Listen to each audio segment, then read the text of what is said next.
great day. It's a cold day here, especially down here in Georgia where we're broadcasting from. But it's a great day. As friends of mine always say, any day above ground is a good day.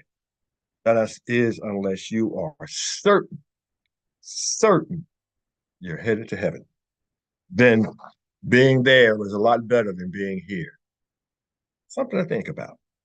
But today is January 22nd, 2024. You are viewing and listening to Issues and Answers on the WCEG Talk Radio Network. WCEG stands for the Worldwide Community Empowerment Group. I am your host, Norman A. Carter Jr.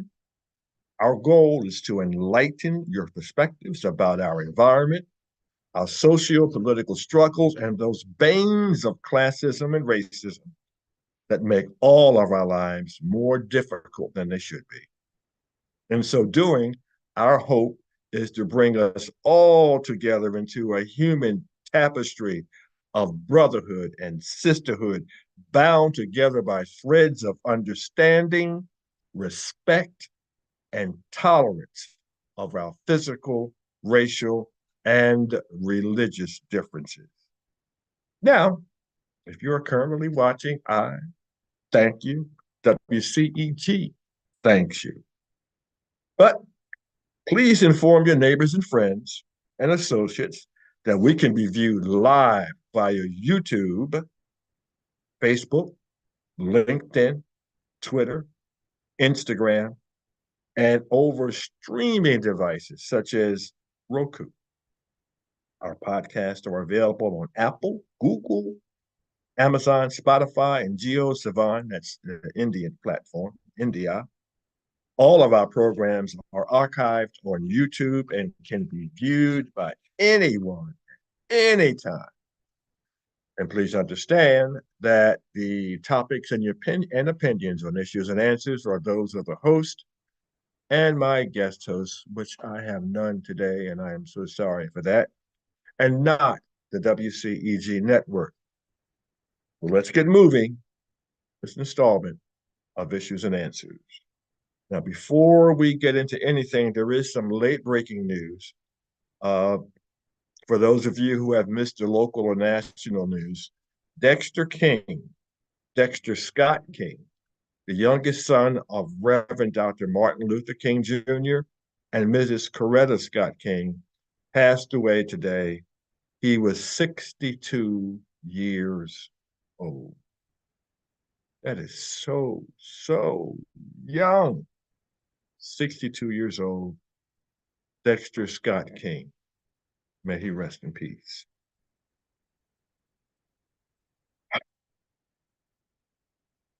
I want to first begin my program by giving a thanks to Issues and Answers host and producer, Valencia Stovall. Now, we broadcast on alternate Mondays. And I had to call her the other day for some information. And we wound up talking for at least 20 minutes and maybe a half an hour on what should have been or could have been a 2 or 3 minute discussion. And Valencia, Miss Valencia Stovall, as many of you might know, is an experienced community leader, an experienced politician. She is an experienced office holder in state legislatures in both the Senate and the state House of Representatives, if I'm correct. And as some of you might know, I am a newly elected council person in the city of Snellville, Georgia.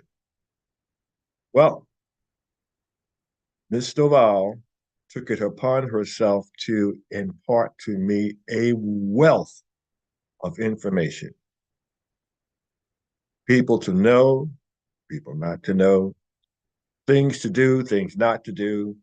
And ways to better serve my constituency. Now, Mr. Val lives on the other side, way on the other side of Metro Atlanta than I do. But she took it upon herself to see to it that she gave me some of the tools I would need to serve my community better. So I'm going to take this opportunity to thank Ms. Valencia Stoval for the information that you gave me. I actually spoke to you, spoke about you to some other officials, and they were shouting the praises of both you and your father, who I'm sure was your mentor. So, again, thank you. I will continue to sing your praises. And I hope to be traveling out to your neck of the woods, excuse me, sometime in the very, very near future. But we move on here on Issues and Answers. And I hate the fact that sometimes I might sound like the last angry man, but I'm not really. The purpose of this program is to impart to you information, to perhaps make you think a little bit differently, um, and to put some ideas in your head. I have no lock on being right. Unlike your pundits on uh, Fox News or CNN, some of these radio stations who those people will tell you that whatever they say is right 100% and they are infallible. I admit to my infallibility. Why? Because my creator made us all that way. And I accept that, which means we always have an opportunity to learn from others. As my preacher, Pastor Charles Brown, often says, um, if you're the smartest guy in your little tiny room, your room is too small. We need people to challenge us, people to make us think, people to give us other perspectives on this thing we call life. So here I go, plunging in here on WCEG Issues and Answers. I like to talk about things that affect us nationally and globally, but sometimes I've got to break it down to things that are local. But this portion of local has an effect on the national stage, would you believe it or not?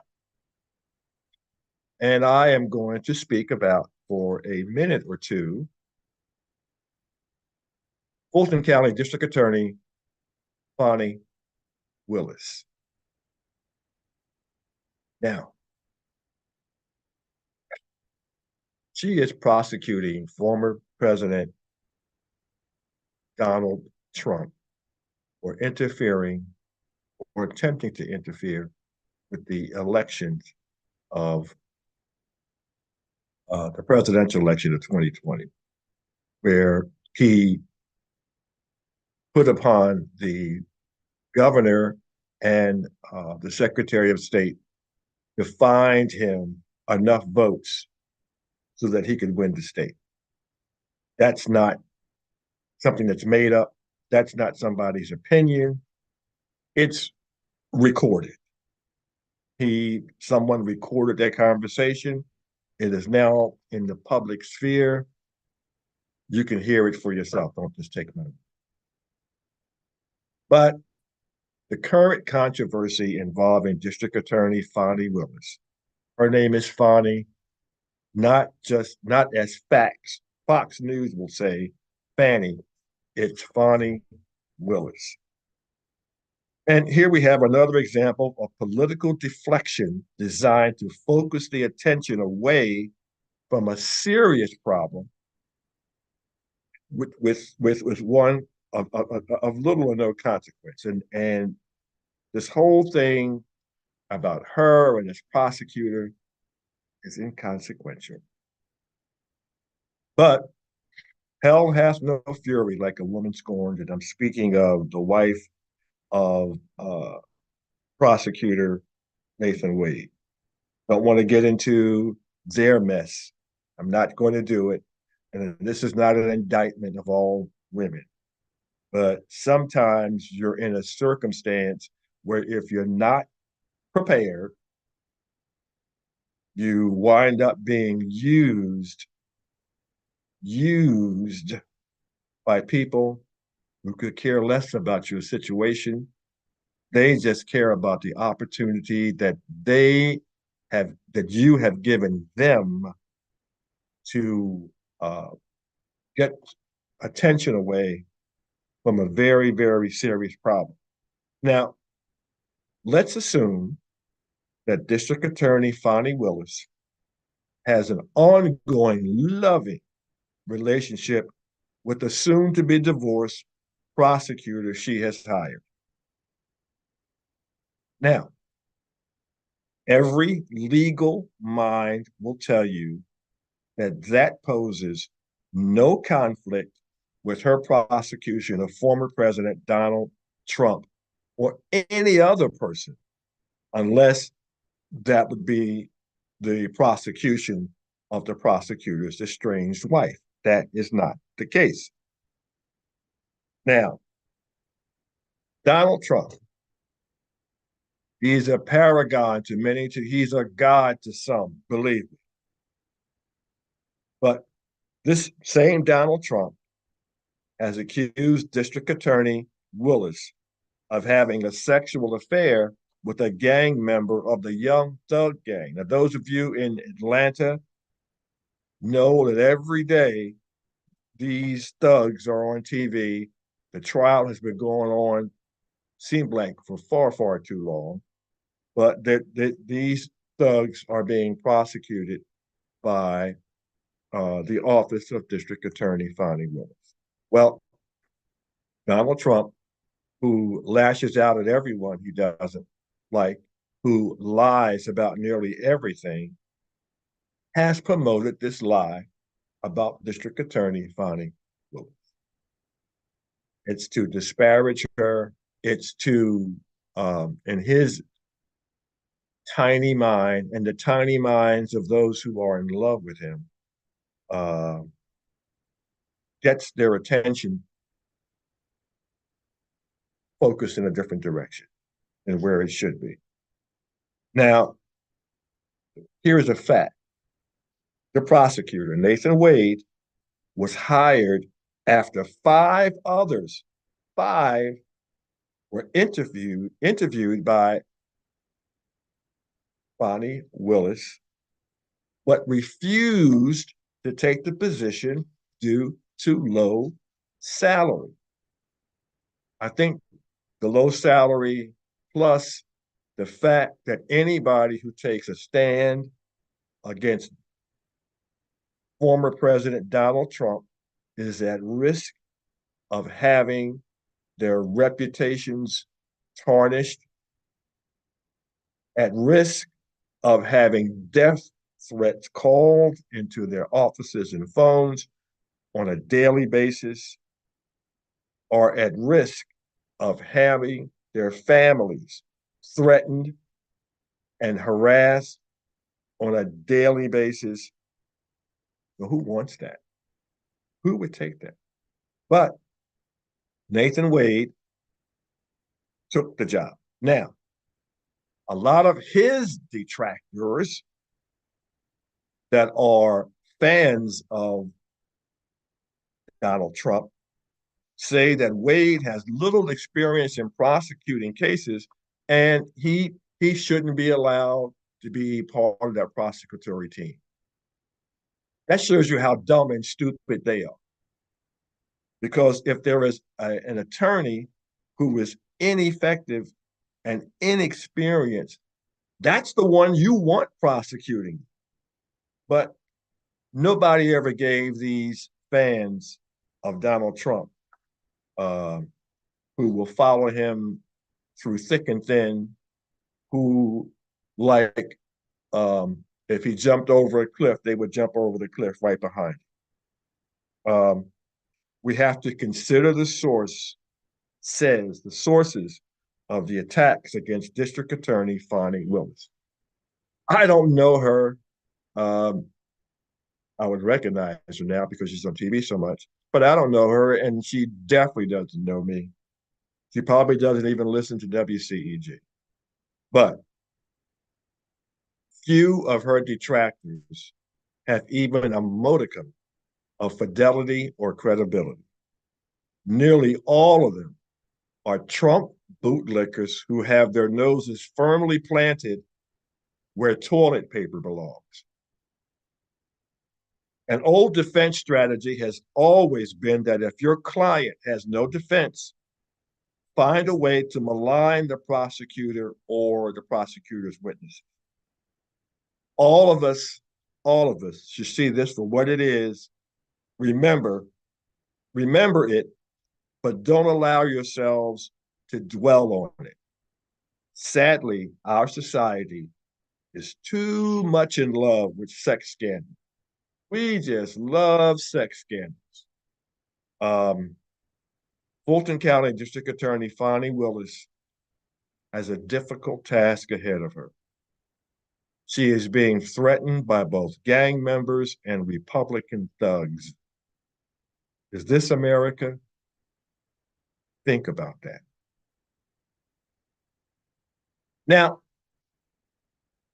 we just had the Martin Luther King celebration, and I want to uh, talk about that a little bit. The one that was headquartered here in Atlanta. Uh, I think some of the speeches that were given at this event were awesome. I sadly, part of what goes on in today's politics crept into a lot of those speeches, but so be it, such is life. Um, I really enjoyed Elizabeth, former Congressperson Elizabeth Cheney, um, her speech. I wish she were running for president. I would vote for her. Uh, I enjoyed the speech of actor activist Ben Stiller. I really did, and I also enjoyed uh, Reverend Siobhan Arlene Bradley, who brought up many good points. I was a little annoyed, and this is just my thing. I mean, she had to go out of her way to talk about her fraternity affiliations, her fraternity sisters. Um, Gosh, I could talk long and hard about that, but it is what it is. Um, and then during that first 5 or 7 minutes, I timed it. She was basically like reminding us that she is the Baptist minister, and she's out there begging for amen. She did that twice. Um, Folks, and I know I'm stepping on toes. If you actually knew what amen meant, you really wouldn't say it so much. You really wouldn't. But you know what? And I'll talk about it a little bit later on. Uh, People are conformed to this world, whether they believe it or not. And they do things that are really the antithesis of what our religion, our Judeo Christian religions are about. But we're stuck on tradition. We're stuck on conforming. So Baptist preachers and some who act like Baptist preachers will continue to beg for amens. But anyway, but one point she brought up, and I don't think was understood, was that um, at the time of his death, Reverend Dr. Martin Luther King was not very popular by a large amount of African Americans. And that was partly due to his taking a stand against the Vietnam War. Now, his taking that stand was a significant part of his being awarded the Nobel Peace Prize. And I wonder if he were living today, how many of us would be thinking of establishing a day to celebrate his legacy? I really wonder about that. But let's get back to Reverend Arlene Bradley's keynote theme. Her theme was, "We are in enemy territory." Great title. Great title. Uh, she detailed and was on point about racism in our businesses, our educational system, and our legislatures. She even talked about, quote, squabbles, end quote, in our churches. And if you've been listening to WCEG lately, you know, we've been talking about that too. Y'all get that in East Point, College Park? Anyway, um, you have to realize, and I might be getting off track here for a little bit, but folks, your churches are under the scrutiny of young people, as Reverend Bradley said. Um, why? You need to look at yours. Um, there's a lot going on, and people today are asking questions. And a lot of you guys who purport to be church leaders, either will not or cannot answer those questions that young people are asking. And people are just not going for the okie doke anymore. At least some people, especially our young people. And that's a shame, because if you're not bringing young people into your church, you have a dying church. That's a fact. And I didn't mean to be going there, but I went there. But getting back to Reverend Arlene Bradley's keynote theme, which was "We are in enemy territory." Uh, I think she missed an opportunity to speak about the dangers faced by cities throughout this country, especially, especially African American communities. Gun violence. We as a community, I'm talking to us African Americans in particular, are just too accepting of gun violence in our communities. Now, thugs and criminals, now we don't aren't unique in that, because how many people do you know that named their children after Jesse James? Yeah. So if you want to understand America's fascination with guns and violence, just think about that. Look up, Google it. How many people in the United States are named Jesse James? Um, I know in Philly we had a guy who owned a bar. He was one of the big wheeler dealers in the country, in the city, and he named himself Frank Nitti, African American guy, embracing criminal behavior, embracing it, loving it. Billy the Kid, American hero. John Dillinger, American hero. None of them are black,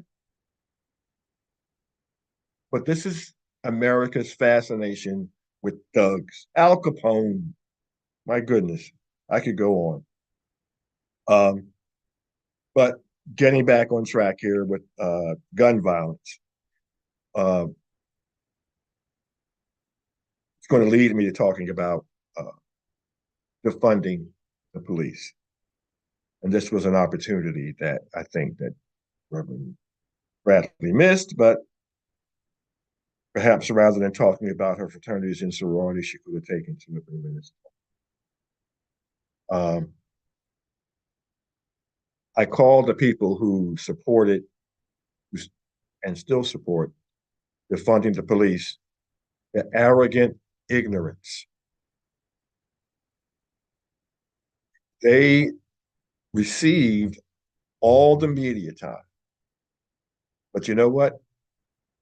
The parents, wives, husbands, brothers, and sisters of those murdered in our streets had relatively little media attention. Oh, the cameras love to get the story of somebody who was recently murdered.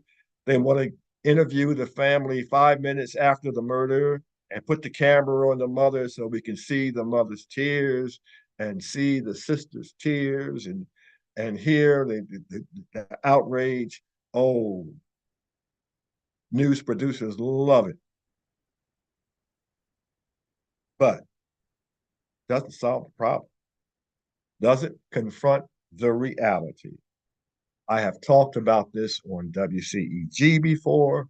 I have talked about it in my church before. And you know what happens? People put their hands over their ears, hands over their eyes. Black people, talking about African Americans, they don't want to hear it. Don't want to hear it. I want to talk about what the white man's doing, and I want to talk about racism. I don't want to talk about us killing each other. Hmm. Now, think about this, because you're going to hear it from me today. You heard it from before, and you hear it again. While comprising 13% of the United States population, 13% of the United States population, we African Americans still represent 47 to 48% of all homicides from the year 2010 until today. 13% of the population responsible for nearly 50% of all homicides in these United States. And I've got the numbers here somewhere, but we're not talking about 700 or 800 people killed. We're talking about tens of thousands of people killed right here in the US of A, the majority of whom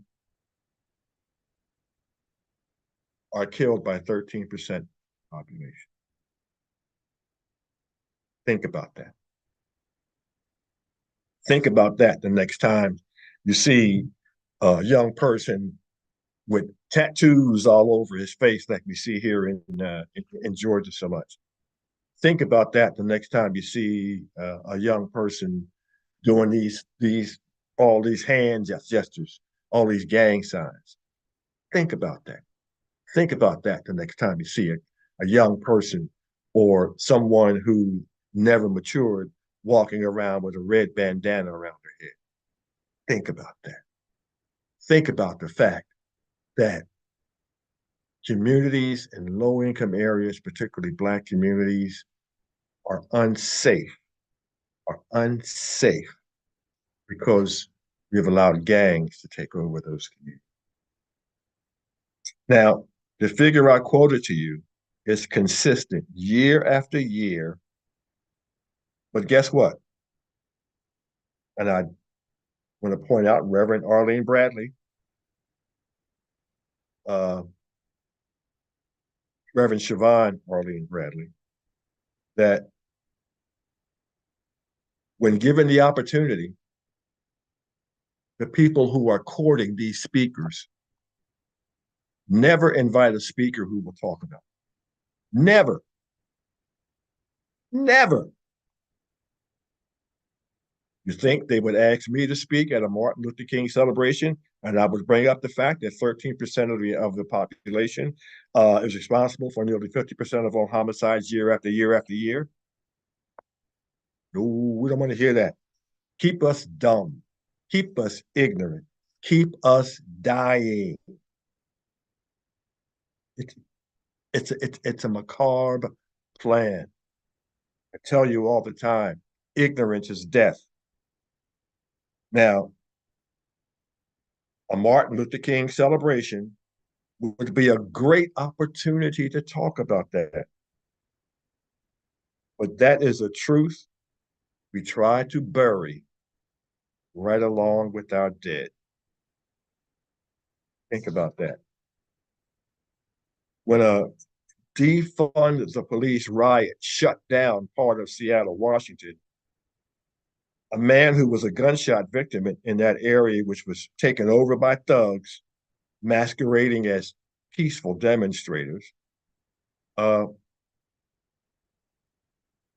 he was stuck there. Now, those thugs who control that area, these defund the police thugs, blocked ambulances and police from getting to the person for an extended period of time. These first responders had to force their way to him. He died. No one was held accountable. Locally, in the aftermath of police officer Garrett Rolfe fatally shooting a drunk and combative Rayshard Brooks in Atlanta, a group of defund the police thugs took over a neighborhood in August of 2021. These thugs were armed with military combat weapons and screamed anyone coming into that neighborhood. Many of these cowardly thugs were affiliated with the Bloods. You heard me talking about the red bandana? Yeah. Uh-huh. You heard me talk about the scarred up, the tattooed up faces? Yeah. Your kid's got a tattooed up face. Yeah, he's not. Yeah, think about it. Now the Bloods are a nationally connected street gang. I think they originated in California somewhere, and people became enamored with them. And just like the Black Mafia and Black Brothers Incorporated in Philadelphia, um, people became enamored with them, and now that disease has spread across the country. Now, the mayor, Keisha Lance Bottoms, when these thugs took over the area, she ordered police officers to stay out of the area. I want you to digest that for me. Armed thugs take over an area in the United States of America, and the city leader says, okay, police, stay out of the area, and I'm going to appoint a city council person to be the negotiator and talk to those thugs to see if we can resolve whatever they're protesting about. But in the meantime, let's keep the police out of it. Let's keep the first responders out of it. When this happened, a woman, innocent as she be, African American woman, drove into this area with her 8-year-old daughter, Zachariah Turner. Now, these armed thugs forced this woman to turn her car around and leave the area. But that wasn't sufficient. One of them fired a shot from an AR-15 rifle that killed this 8-year-old girl, this 8-year-old child. Think about that. Defund the police? Really? How about disarming the thugs? How about taking away AR-15s from civilians because we're not fighting wars in our cities? How about that? How about some sensible gun legislation that prevents people from even obtaining these weapons? Now, the cat's out the bag because our politicians in DC sold themselves to the devil, and the devil being the National Rifle Association, and basically said that darn near anybody can possess any type of offensive weapon they want, as long as you have the money to buy for it, to pay for it, you can have it. Meanwhile, Tens of thousands of people are murdered every year. Mass shooters, nearly all of them have these weapons, these AR-15s or similar type weapons with extended magazines so they can kill a maximum amount of people in a short amount of time. I think I told you guys earlier, because most of you are ignorant, but most of you are not from the military, so I don't blame you. But your politicians know better, or they should know better. Is that an AR-15 is not a defensive weapon, it's an offensive weapon that is designed to be used in combat. And why is it designed to use in combat? Because unlike what you see in the cowboy and the old detective movies, where a bullet moves in a straight line, the bullet from the AR-15 and similar moves like this. And when it hits flesh, those type of weapons not only put a hole in, they will destroy flesh. They will pulverize bone. They are designed to cause maximum damage on impact. Do you remember, what is it, Kenosha, Wisconsin, or something like that, where the idiot 17-year-old who should not have had an AR-15 was walking around the street with one at some protest, and he's he killed two people, I believe, and or was it one person? I'm going to, because I'm trying to remember, killed one person and he wounded another. Well, it's not like the cowboy movies, folks, where you get wounded and you get a little bullet in your arm and say, oh, okay, patch it up and you're okay in a few days. That one AR-15 bullet shot off a man's arm. That's what an AR-15 is designed to do. When you go to the school shootings that we've happened, where the offenders came in with these AR-15s and shot children. I said this before, those children, many of those children were shot in the face and rendered unrecognizable to the point where the parents could not identify them. They had to be identified by DNA because the bullet did that much damage. One bullet. But we allow, and we continue to allow people to walk our streets with AR-15s, to buy AR-15s, which have a kill range of almost 3/4 of a mile. Now, I think everyone is entitled to have a defensive weapon as long as you have the brain power uh, to do that. Um, but to have an offensive weapon, a weapon that's supposed to be used in combat, why do we need those in the streets? Unless, unless you are part of a faction that wants to arm people to take over this government. And if you think I'm being exaggerating or hyperbole, I take you back to the insurrection, 2021, January 6th.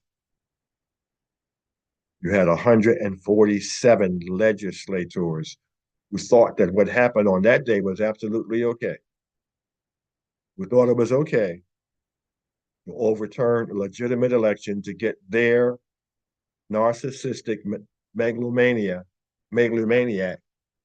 in office.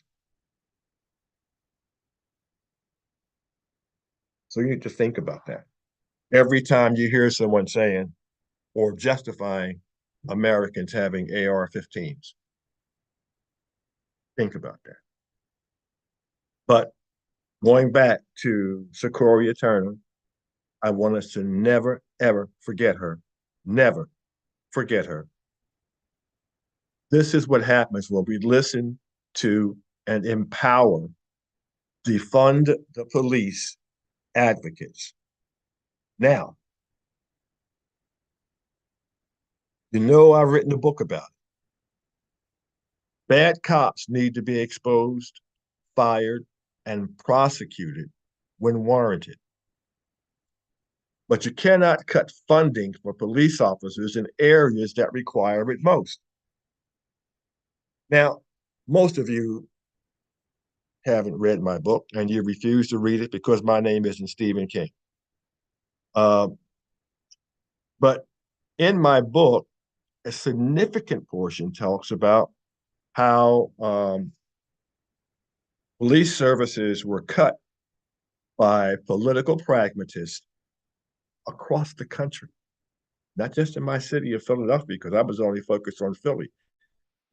Once I appeared on Dateline NBC, I found out that this was a sickness that went on throughout the country, and that includes Atlanta, GA, folks. Yes, it does. And what happened is that your government leaders, yeah, your mayors were part of it. Your police chiefs were part of it. All of them, all of them were part of it. They falsified or downgraded serious crimes such as murders, rapes, robberies, and burglaries that occurred in low to middle income neighborhoods and popular tourist areas. Why do they do this? Because everyone wants to be on record as having a safe city. Everyone, because they want the tourist money, they want the convention money. And you can't do that if thugs are running rampant in your city. So they lied, they lied, they lied, and people died. Now, these false numbers gave the impression of low crime and low police service. This resulted in the cutting of staffing throughout these departments, and less resources were put into the areas where more police service was needed rather than less. It's in my book. If you don't want to read my book, you can read articles about my book. You can go back and try to get copies of that Dateline NBC program. You can try to get copies of the nationally televised program I was on called Thou Shalt Not.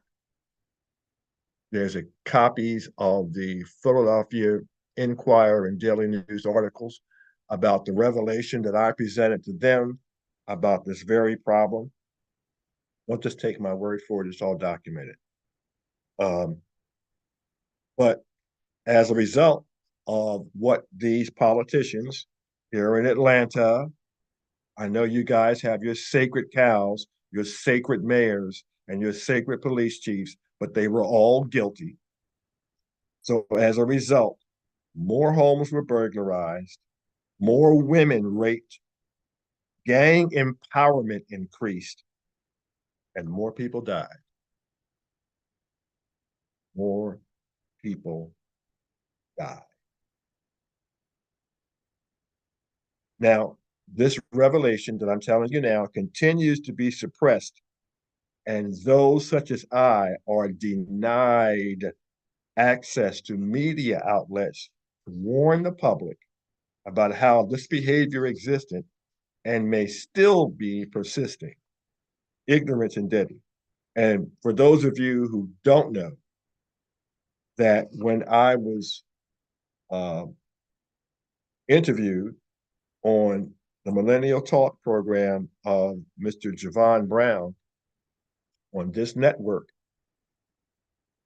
I think it's in 2016, where I talked about my book, and the CEO of WCEG and those affiliated with WCEG who make the decisions for WCEG were so impressed by it that they had me come back on another program to impart this information to the public. And that was really the genesis of my being here on WCEG, presenting to you topics, everything from gun violence to politics to uh, political parties and whatever. So WCEG, once again, in the front, in the forefront. But let's get back to we are in enemy territory by forever. Uh, you know, last year on this WCEG network, on Dr. Cassandra Wanzo's, Dr. Cassandra Wanzo, I can say that, her Mind Matters program, Doctor, please get well soon. We discussed the fact that in the past decade, there has been a 56% increase in the teen suicide rate. Death by suicide is the second leading cause of death for older teens and young adults. But do you care? Or are you more concerned about who is sleeping in Fonnie Willis's bedroom?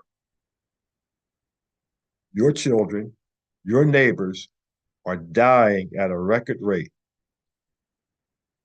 Keep sleeping, and this will find its way into your household. Pay attention to what matters. Mental health and access to healthcare professionals is a community issue and cannot be restricted to those who can best afford it. The COVID-19 epidemic was a great lesson that showed that restricting healthcare to those who can best afford it endangers the entire population. Think about that. Think about the fact that we are no longer threatened by smallpox because nearly everyone became vaccinated against it.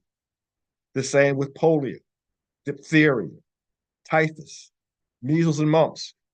But now be careful because measles and mumps are making a comeback because too many ignorant parents, and that's who you are, you're ignorant, are not immunizing their children.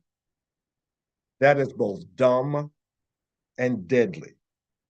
And for the past 2 months, Georgia is among the leaders in upper respiratory infections. You don't need a microscope to see that most of those states which lead in these infections are governed by Republican devotees of Donald Trump and his coterie of criminals. Speaking of healthcare, if you live in Georgia and you are in need of healthcare, please call 1-888 GAENROLL. That's GAN-ROLL. That's 1-888 GAENROLL.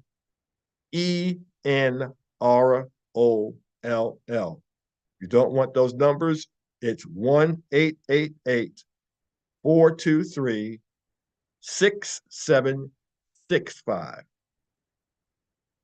That's 1-888-423-6765 to see if you are eligible to enroll in the Peach State Health Plan or Medicaid. Please do that because they changed the policies about that. Whew, let me move on. Voting. Let's talk about voting. Nobody talks about voting this time of year. I don't know why. That should be a conversation throughout the year. If perchance you are not registered to vote, now is the time to do it. Don't be lazy. You can register by mail. Here in Georgia, you can register at any driver's licensing office. You can register online by accessing georgia.gov. Georgia.gov on your computer or smartphone. There you will find all of the options for registering to vote. It is mind-boggling to find that in 2024, we must beg people both to register to vote and to vote. Votes matter, despite what you hear from the ignorance of our society. Thousands have died to give us all the right to vote. Your right to vote is one of the greatest empowering tools of our democratic republic. If votes did not matter, Republicans through the U.S. Supreme Court would not have cut out some of the most important safeguards in the Voting Rights Act of 1965. If votes did not matter, there would be no opponents to the John Lewis Voting Rights Bill. If votes did not matter, there would not have been 147 congresspersons and senators seeking to throw out the results of the 2020 presidential election. Think about that. Now, here's a few facts. In 2022, there were 161.42 million people registered to vote in the United States. This is a decrease from the previous election when 168.31 million people were registered to vote. Put on your thinking hat and your math hat here. The number of registered Republicans for the registered voters for the Republican Party is approximately 38.8 million. Republican Party registered voters, 38.8 million. The Democratic voters have historically held an edge over Republican voters, and recent data shows that this data is still holding true. The number of Democratic voters is reported to be around 49 million, 38.8 million to 49 million. Think about that. But here's what you never think about. The number of people who identify with and declare themselves as independent voters is second next to Democrats. Now, what might be surprising to many people is that the overall number of people who claim affiliation with the independent party is usually more than those who declare themselves either Democrat or Republican. As I have stated on this program many times, but most of you choose to ignore it, but facts are facts. If you are a stuck Republican or a stuck Democrat, you are becoming a political dinosaur. You are responsible for the gridlock in our U.S. legislature because the extremists on both sides of the major political parties get all the media time, and moderates are referred to as fence walkers or weak. Therefore, compromise has become a four-letter word, and little, if anything, gets done. You think I'm lying? It's a fact. Congress passed only 27 bills that were signed into law in 2023. That is the lowest since the Great Depression. One law created a commemorative coin. Two laws renamed medical centers. That's what they call bipartisanship today, folks. Think about that. As a country, we have allowed partisan politics to have us treading in a cesspool of ignorance, hatred, and violence. Marjorie Taylor Greene, Jim Jordan, Alexandria Ocasio-Cortez, Rashida Tlaib, Donald Trump, and other news media hogs do not speak for the America that is closer to being just left of center than any of these extremists.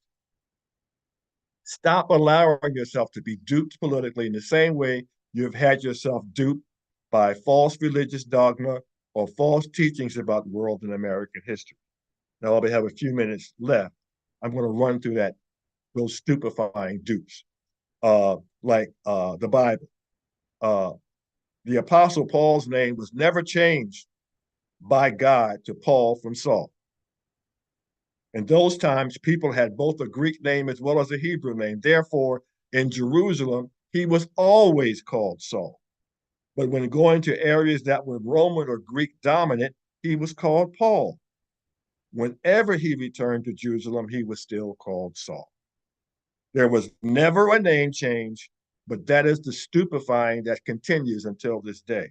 Mary Magdalene was never a prostitute, but church leaders still preach that. The letter J did not come into existence until 1524.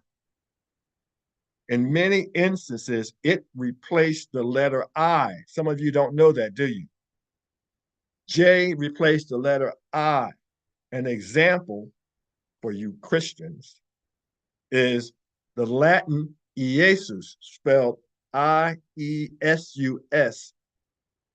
which was a corruption of the name Yeshua or Yehoshua, was incorrectly translated to Jesus.